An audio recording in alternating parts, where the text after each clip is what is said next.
요한계시록 3장 7절부터 13절까지 기록된 하나님의 말씀을 낭독하도록 하겠습니다.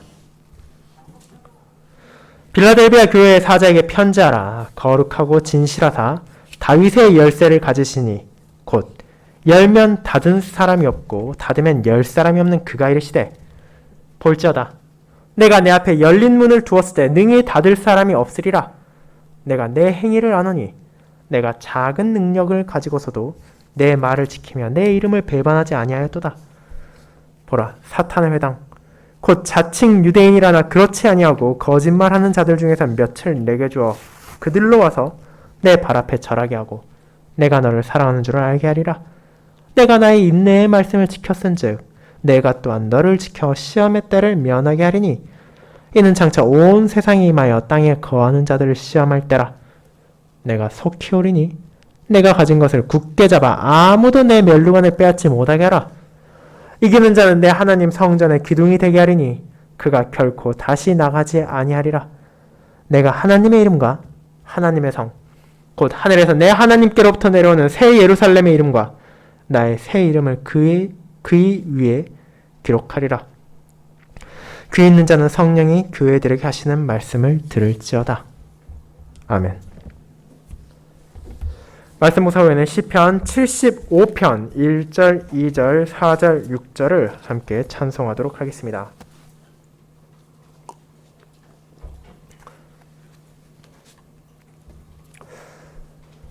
사랑하는 주 예수 그리스도 안에는 형제 자매님들, 여러분은 밤늦게 피곤하고 지친 몸을 이끌고 집으로 돌아왔는데 문이 닫혀있고 그것을 열 방법이 없는 경험을 하신 적이 있습니까? 어쩌면 회사에서 생각지도 않던 야근을 하고 고된 일과를 어떻게든 마무리한 뒤 집에 왔는데 사무실에 열쇠를 두고 왔을 뿐 아니라 하필 다른 가족들이 부재 중인 상황이라면 어떤 기분이 들겠습니까? 혹은 군대를 간 청년이 오랜만에 휴가를 받아 집에 왔는데 그 집에 아무도 없고 심지어 그 집에 열쇠조차 없는 상황이 찾아온다면 그 기분은 이루 말할 수 없이 참담할 것입니다. 내가 나아가야 할 곳, 내가 쉴 곳이 바로 눈앞에 있는데도 문이 닫혀있어 도무지 들어갈 수 없다면 그것만으로 사람을 비참하게 충분합니다. 하지만 그 반대를 생각해 보십시오. 여러분이 아무리 힘들고 피곤하다 하더라도 여러분이 쉴 수 있는 곳, 여러분이 평안을 누리고 여러분이 안정을 찾을 수 있는 곳의 문이 활짝 열려 있다면 그 자체만으로도 우리에게 위안이 됩니다. 아무리 지금 내가 힘들고 어렵다 하더라도 언제라도 그 안에 들어가 세파에 찌든 몸을 누이고 피곤한 정신을 쉬게 할 수 있다면 비록 여전히 나 자신은 여전히 일터에 있고 학교에 있고 각자의 장소에 소명을 다하고 있다 하더라도 그곳에서 다시 쉴 수 있다는 것을 생각하며 힘을 내고 그곳을 나아갈 날을 바라볼 수 있기 때문입니다. 이제 오늘 우리가 살펴볼 요한계시록의 본문은 빌라델비아 교회에게 그와 같은 열린 문을 약속하신 그리스도의 말씀을 전해줍니다. 이 교회는 세상적 시각으로 보았을 때 힘이 없고 능력이 부족할 뿐 아니라 수도 적은 너무도 하찮아 보이는 존재였을 것입니다.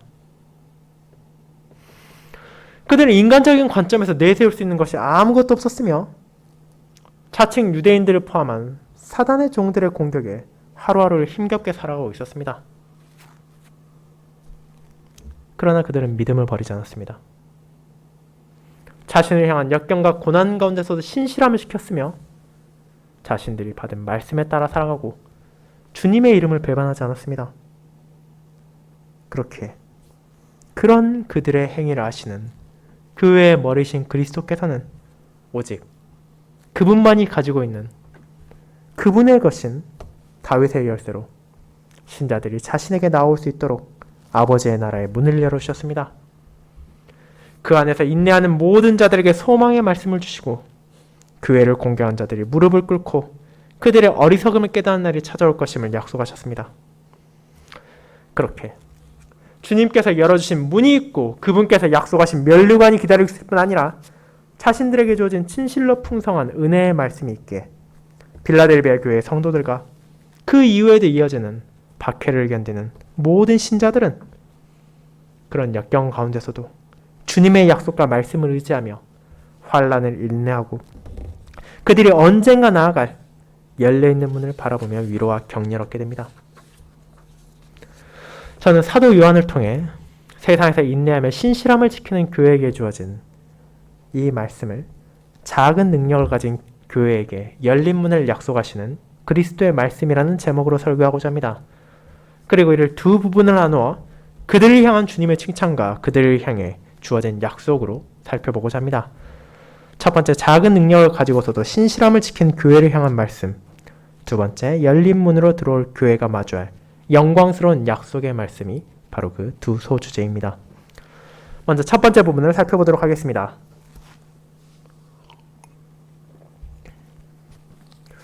형제자매 여러분, 지난 주일부터 우리는 요한계시록에 나타난 소아시아의 7교회 가운데서 이제 3장부터 시작되는 새 교회에 대한 그리스도의 말씀을 살펴보고 있습니다.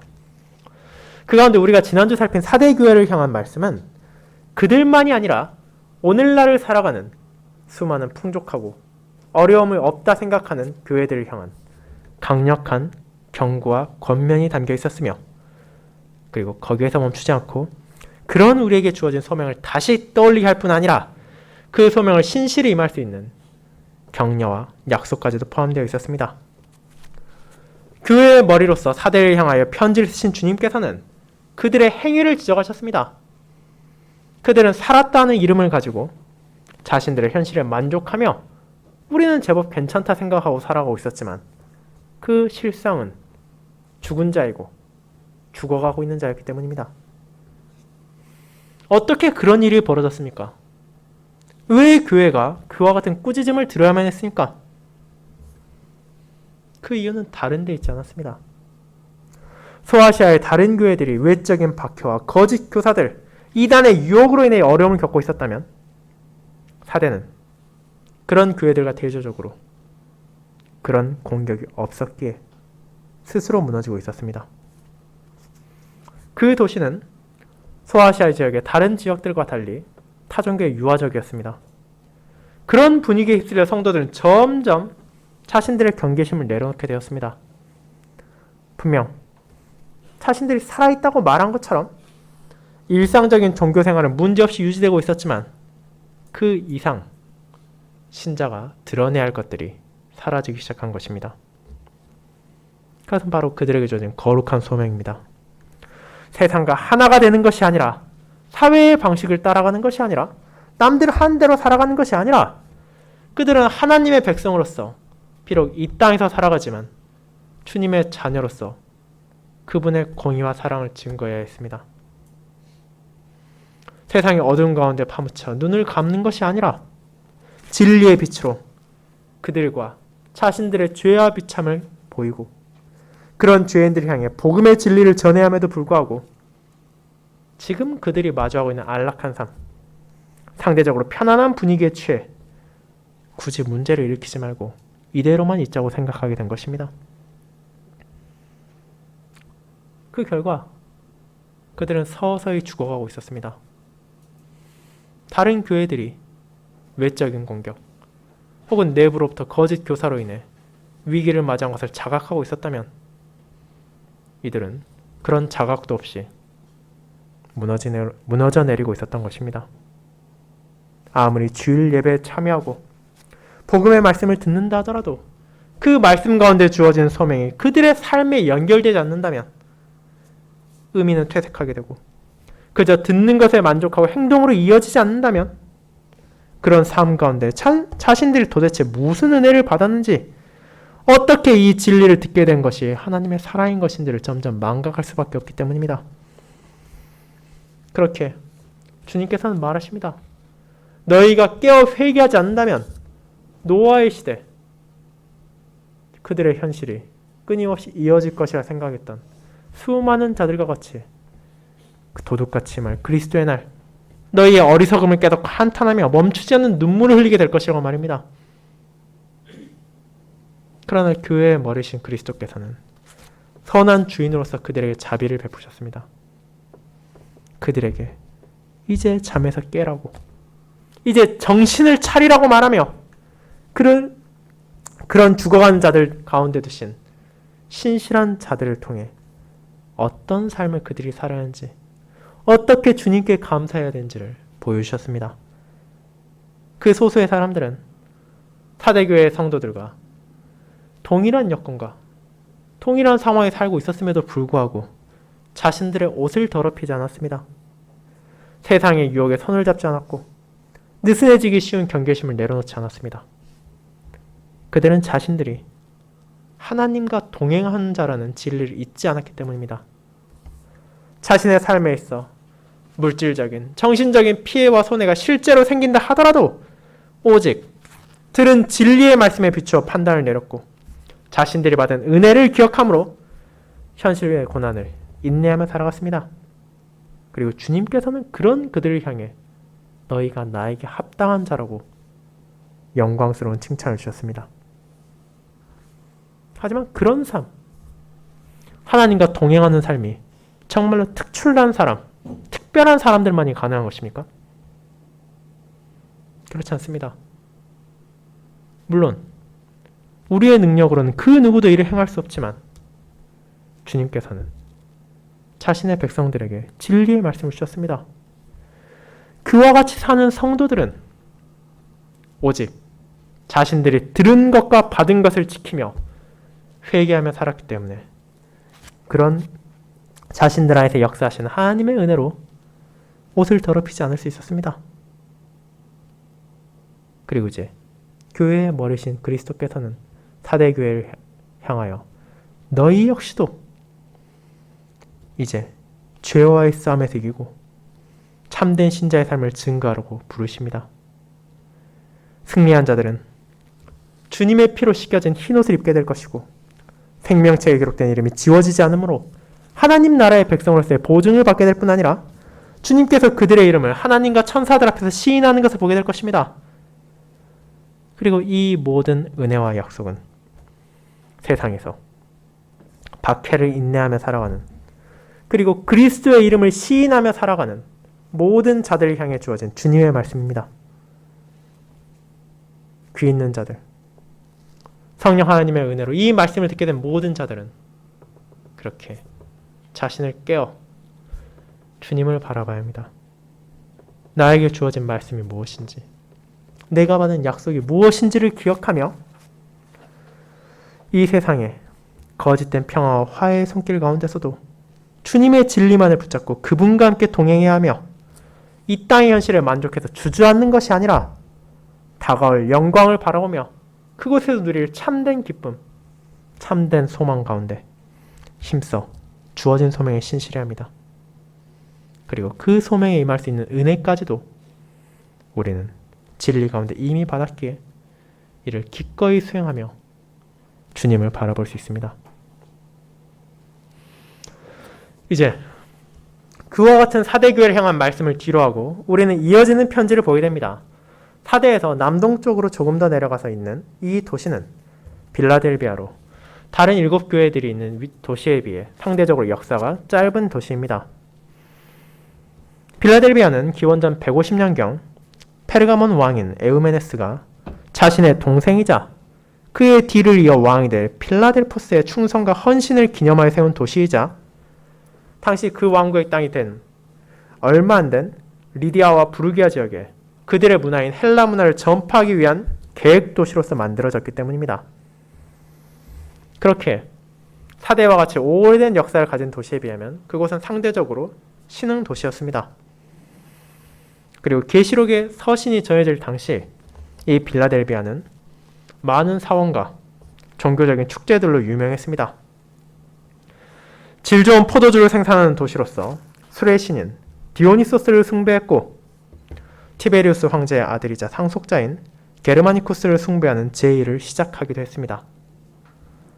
술을 사랑하고 황제를 친송하는 이 도시는 자연스럽게 기독교의 적대적이었습니다. 그리고 그런 도시에서 신앙을 지키며 살아가는 신자들의 삶이란 우리가 예상할 수 있듯이 결코 쉽지만은 않았습니다. 그들은 앞선 사대와 달리 직접적인 박해를 경험하고 있었으며 그들을 향한 유대교의 가열찬 공격은 멈추지 않고 있었습니다. 그렇지만 빌라델비아 교회의 성도들은 자신들에게 주어진 복음을 붙잡고 주님의 이름을 배반하지 않았으며 그런 이들을 향해 그리스도의 말씀은 흔들리지 않는 격려와 소망을 전해줍니다. 이제 오늘 본문의 시작인 7절은 그런 교회를 향해 주님께서 어떻게 자신을 드러내시는지를 보여줍니다. 그리스도께서는 자신을 거룩하고 진실하다고 표현하십니다. 그분께서는 핍박을 인내하는 교회를 향해 너희가 섬기는 대상, 너희가 붙잡고 있는 말씀이 결코 잘못되지 않았다는 것을 보여주는 것입니다. 세상의 우상과 더럽혀진 탐욕들과 달리 그리스도께서는 구별되신 진정으로 거룩하신 분이십니다. 동시에 이 땅의 거짓된 것과 허망한 것들과 달리 진실된 분이십니다. 그렇게 이제 그분께서 교회를 향해 전달하신 이 말씀도 결코 헛된 것이 아니라 분명한 진리로서 주어진 것임을 편지를 수신하는 성도들은 깨닫게 됩니다. 그처럼 진실되고 거룩하신 그리스도께서는 그분이 가진 것이 무엇인지를 알려줍니다. 그분께서 소유하신 것은 세상에 그 누구도 훔칠 수도 없고 복사할 수도 없는 다윗의 열쇠로 그분께서 문을 열면 능히 닫을 자가 없고 그분께서 문을 닫으면 그 누구도 열 수 없는 지엄한 권세입니다.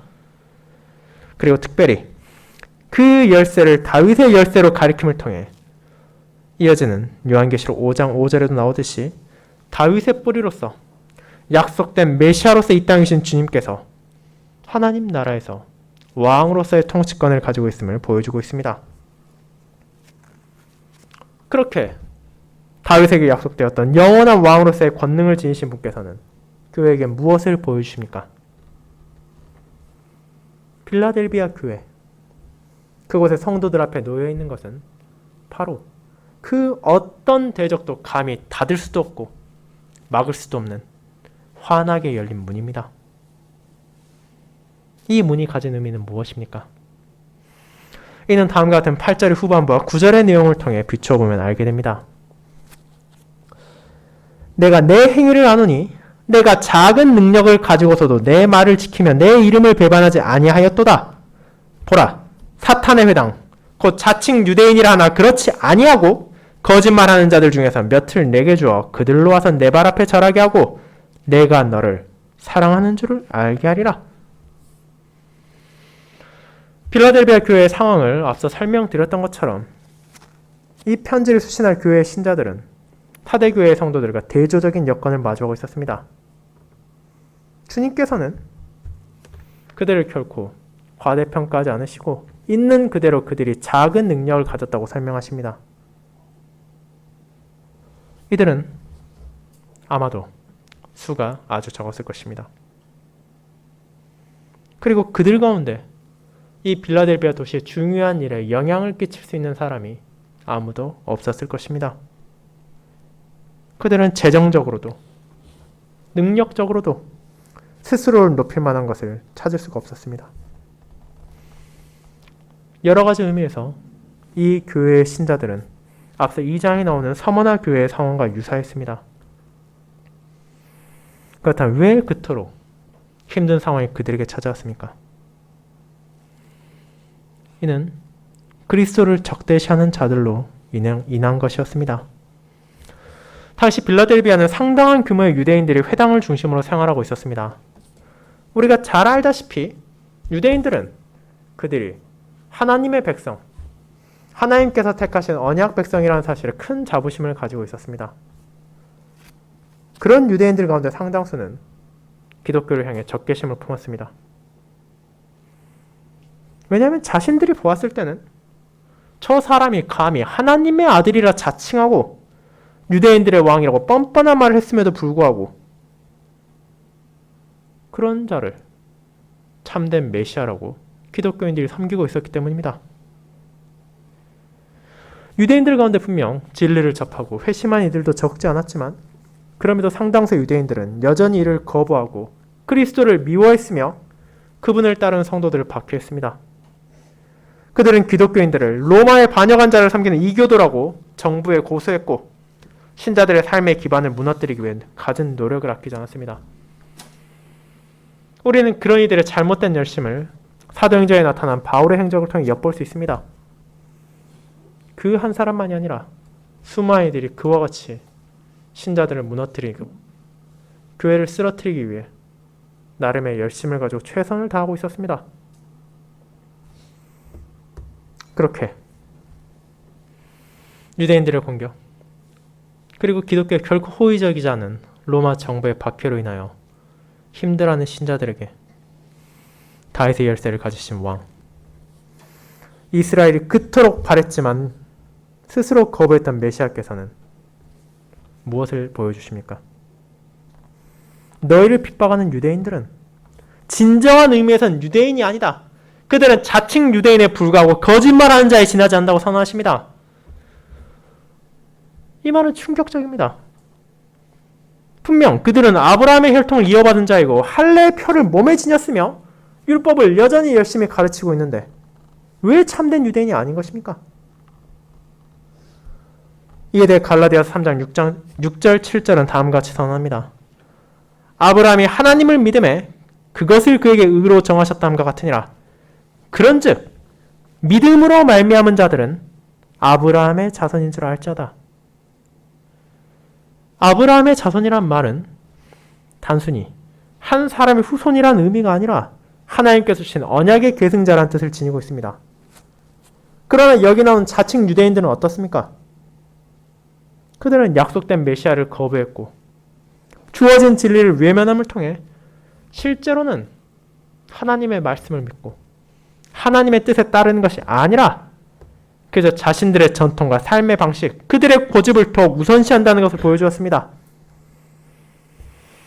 그들에게 중요한 것, 그들이 정말로 붙잡는 것은 믿음이 아니라는 것을 자신들의 말과 행동으로 증거했기에 주님께서는 그들을 향해 자칭 유대인에 불과하다고, 거짓된 고소인에 불과하다고, 그들의 회당은 결국 사탄의 회당에 불과하다고 꾸짖습니다.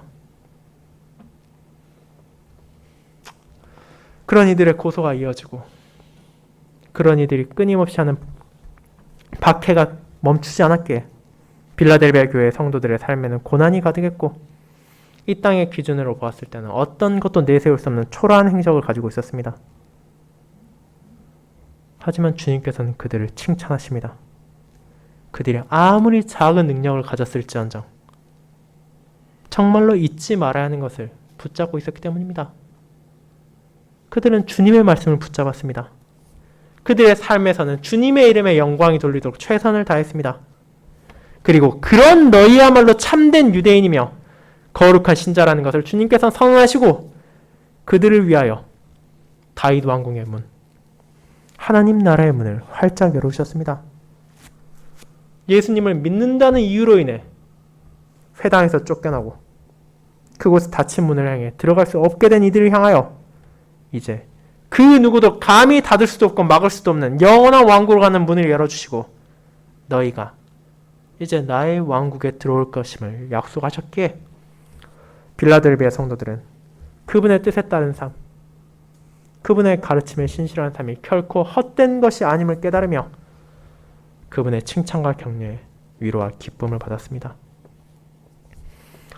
이 다윗의 열쇠를 가진 그리스도의 권능에 대한 이해는 우리가 앞서 읽은 이사야 22장을 볼 때 잘 나타납니다.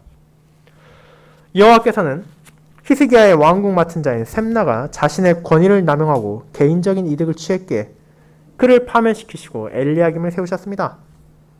이제 그 엘리야김은 다윗의 열쇠를 받았고 왕에게 받은 권한을 상징하는 그 열쇠를 통해 누군가를 왕에게 나아가게 할 수도 나아가지 못하게도 할 수 있는 능력을 행사할 수 있었습니다.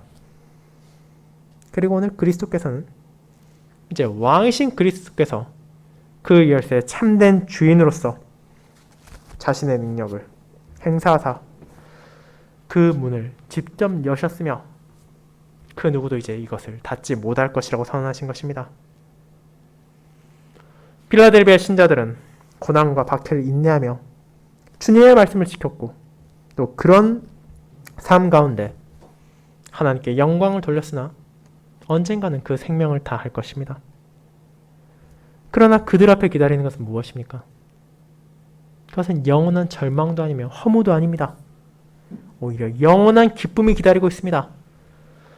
이제 그들의 삶을 마칠 때 자신들 앞에 기다리고 있는 열린 문의 의미를 바르게 깨닫게 될 것이며, 이어지는 본문을 통해 그들에게 주어진 면류관과 하나님의 성전에서의 아름다운 삶을 이제는 그 어떤 자칭 유대인들도, 그 어떤 정부나 고소인들도 막을 수 없는 영원한 평안 가운데 누리게 될 것임을 깨닫게 될 것이기 때문입니다.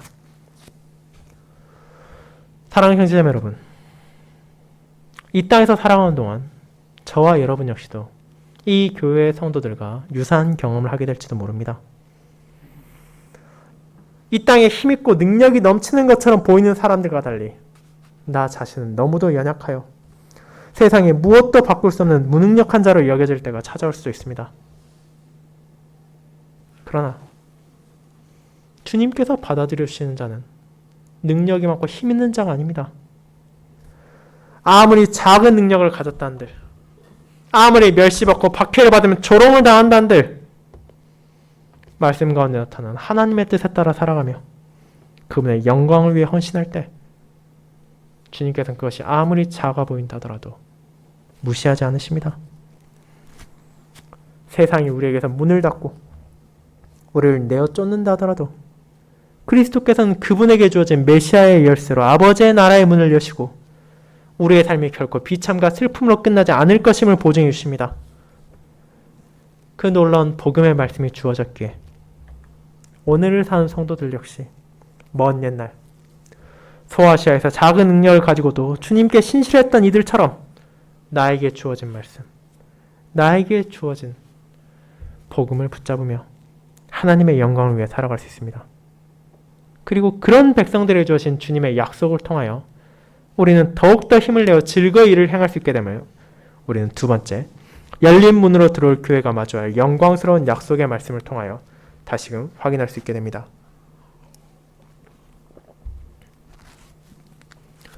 성도 여러분, 우리는 앞선 본문을 통해 세상적 관점에서는 작은 능력을 가진 별것 아닌 것처럼 보이는 이 초라한 교회와 신자들을 향해 주께서 얼마나 큰 은혜를 베푸셨는지를 보게 되었습니다. 세상이 그들을 버릴 때 교회의 머리신 그리스도께서는 자신의 지체들을 붙잡아 주시고, 유대인들이 그들의 눈앞에서 회당의 문을 닫을 때 다윗의 열쇠를 가지신 메시아께서 자신의 왕국의 문을 활짝 열어주셨기 때문입니다. 그렇다면 이제 그들에게 주어진 복음을 보다 구체적으로 설명해주는 이어지는 서신의 내용을 살펴보도록 합시다. 교회를 공격하던 자칭 유대인들, 실상은 사탄의 회당에 불과했던 자들은 빌라델비아의 성도들을 공격하고 자신들이야말로 참되고 거룩한 하나님의 백성이라 주장했습니다. 하지만 주님께서는 그런 거짓을 주장한 자들을 어떻게 하십니까? 그들을 대표하는 자 몇 명을 교회 앞에 무릎을 꿇리고 절을 하게 할 것입니다.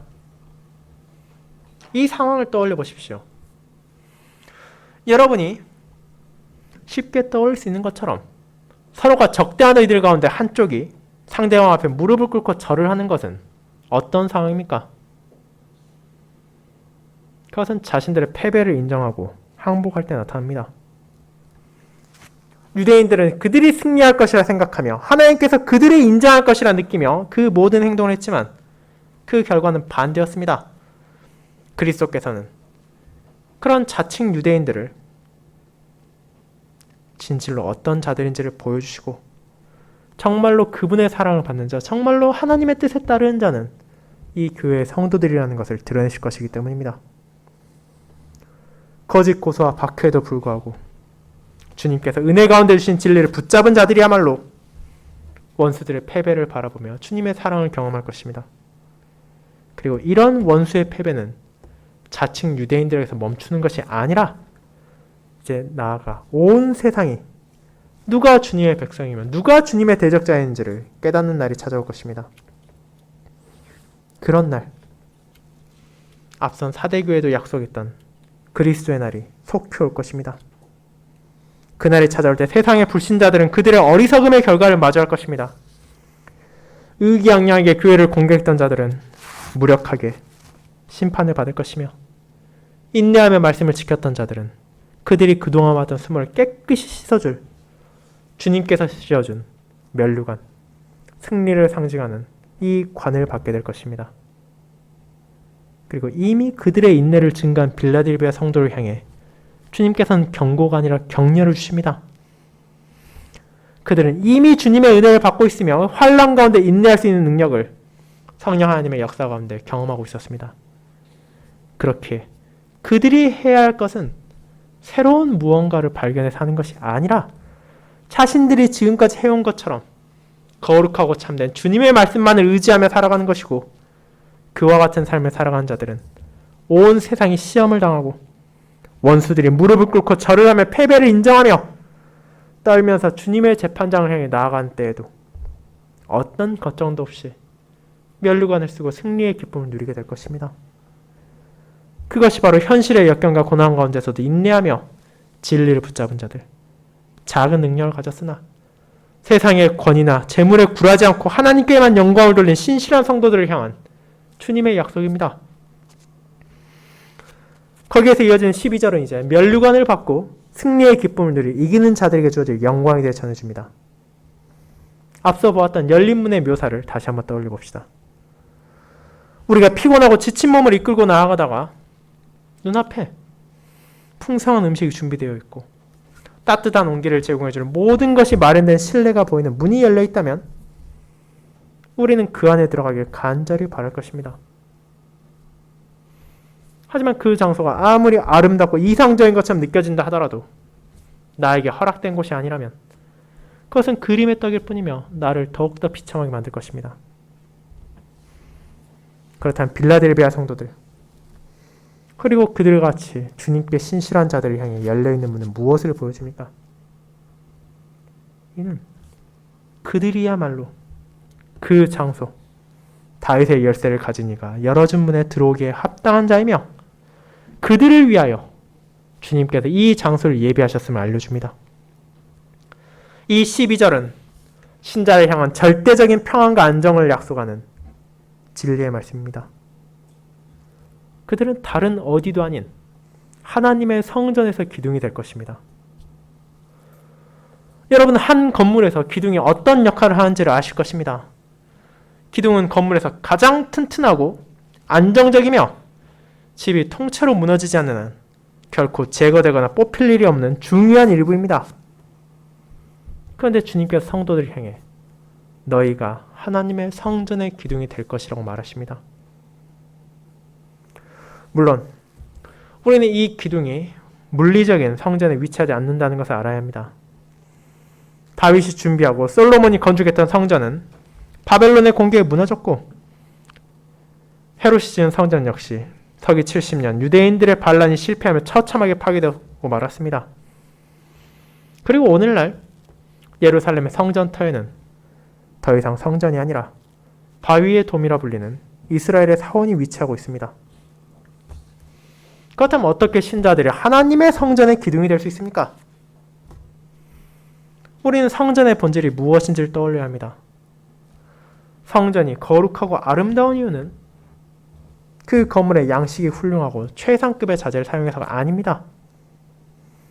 성전이 특별한 이유는 오직 하나, 하나님께서 그곳에 거하시고 그곳을 통하여 그분의 백성들과 교제하시기 때문입니다. 그리고 이제 요한계시록에서 우리는 그런 하나님의 거처가 새 예루살렘으로 나타나는 보게 됩니다. 그곳에 하나님께서는 승리한 자신의 백성들을 맞이하실 것이며 그들에게 약속된 기업을 베푸실 것입니다. 그런 하나님께서 거하시는 성전, 새 예루살렘에서 신자들은 기둥과 같이 서게 될 것입니다. 주님께서는 그들을 그 어떤 지진도 흔들지 못하고 그 어떤 폭풍도 쓰러뜨릴 수 없는 굳건한 기둥으로 세우사 이제 다시는 나갈 것을 걱정하지 않게 하실 것입니다.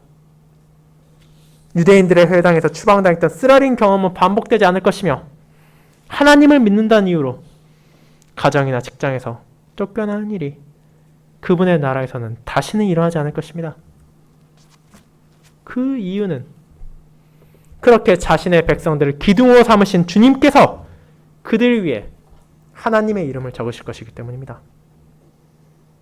어떤 물건의 이름을 적는다는 것은 그것의 주인이 누구인지를 보여주는 것이며 그에 대한 소유권을 주장하는 표현입니다. 그렇게 하나님께서 자신이 거하는 성전에 기둥으로 세운 성도들 위해 그분의 이름을 적으신다는 것은 이들이 나의 것이다, 이들이 하나님께 속한 것이다 라는 것을 공언하는 것이며 그 누구도 이를 빼앗을 수 없다는 것을 선언하는 보증입니다. 그뿐 아니라 그 기둥에는 새 예루살렘의 이름까지도 기록됩니다. 이는 그들이 잠시 지나가는 걸음인이 아니라 당당히 이 예루살렘의 시민권을 가지고 있는 자라는 것이며 열린 문을 통해 들어온 하나님의 나라에 합당한 백성이라는 것을 보여주는 것일 뿐 아니라 그들 위해 그리스도의 새 이름, 신자만이 아니라 천하 만민 가운데 그 누구도 부인할 수 없는 위엄과 영광을 받으실 그분의 영광스러운 이름이 새겨질 것입니다. 그와 같은 삼중적인 기록을 통해 신자가 그곳에서 누릴 굳건한 안정을 약속하신 참되고 거룩하신 그리스도께서는 이 서신 또한 빌라델비아라는 한 지역교회만을 향한 것이 아니라 그분의 말씀을 전해들을 모든 성도들을 향한 격려자 약속이라는 것도 알려주셨습니다. 사랑하는 성도 여러분, 이 빌라델비아 성도들은 비록 작은 능력을 가졌으나 세상에 그 누구도 흔들 수도 없고 제거할 수도 없는 하나님의 성전의 기둥으로 세워질 것이라는 약속을 받았습니다. 그리고 이 약속은 지금 귀를 가지고 이 말씀을 듣고 있는 오늘날의 저와 여러분에게도 주어졌습니다. 분명 저와 여러분이 이 땅에 살아가는 동안 수많은 염려와 불안이 찾아올 것입니다. 때로는 온 세계를 뒤흔드는 전염병으로 인해, 때로는 인간적인 관계에서 발생하는 불화로 인해, 때로는 무력한 나 자신으로 인해 나의 삶이 안정되지 못한다는 느끼며 평안을 누리지 못할 수도 있습니다. 하지만 우리 앞에 놓인 열려있는 문은 그 모든 걱정을 밀어낼 수 있는 굳건한 약속을 우리에게 주고 있습니다. 어떤 천재지변도 하나님의 성전에서 우리를 밀어낼 수 없을 것이며 그 어떤 대적도 하나님께서 소유권을 주장하시는 자를 빼앗을 수 없습니다. 우리는 진정 그분의 나라에서 결코 다시 나가지 않게 되는 특권과 축복을 영원히 누리게 될 것입니다. 그렇게 우리의 눈을 들어 그분이 계신 아버지의 나라, 우리가 향할 다윗의 열쇠로 열릴 문 뒤에 있는 새 예루살렘을 바라보도록 합시다. 그곳에서 우리에게 주어질 약속이 확실하기에 우리는 세상의 공격과 밖에서도 인내할 수 있습니다. 주님을 믿는다는 이유로 우리를 미워하는 자들이 있고 그들이 우리를 이 땅의 거주지에서 내쫓으려고 한다 하더라도 여전히 주님의 이름에 영광을 돌릴 수 있습니다. 그 인내와 수고는 결코 헛되지 않을 것이며 우리 위에 하나님의 이름과 새 예루살렘의 이름 그리고 그리스도의 영광스러운 새 이름이 기록될 것이기 때문입니다. 그날 오기까지 우리는 하나님의 소유로서 그분의 나라의 백성으로서 그리스도의 이름을 받을 자로서 합당한 삶을 살아가야 합니다. 비록 우리가 작은 능력을 가지고 있다 하더라도 우리는 주 안에서 모든 것을 할 수 있는 은혜를 받았습니다. 그리고 우리가 할 수 있고 우리가 해야 하는 것은 그 능력으로 세상의 권력과 재물을 쟁취하는 것이 아니라 어떤 상황에서도 흔들리지 않고 주님의 말을 지키며 복음의 약속을 굳게 붙잡는 것입니다. 그런 삶의 끝에 우리를 기다리고 있는 승리의 면류관이 있기에 이번 한 주의 여정에서도 여러분이 인내하며 이 주님의 뜻과 이 주님의 약속을 마음에 새기고 그것을 세상 가운데 신실히 증거함을 통하여 하나님의 이름에 영광을 돌리시길 바랍니다. 아멘.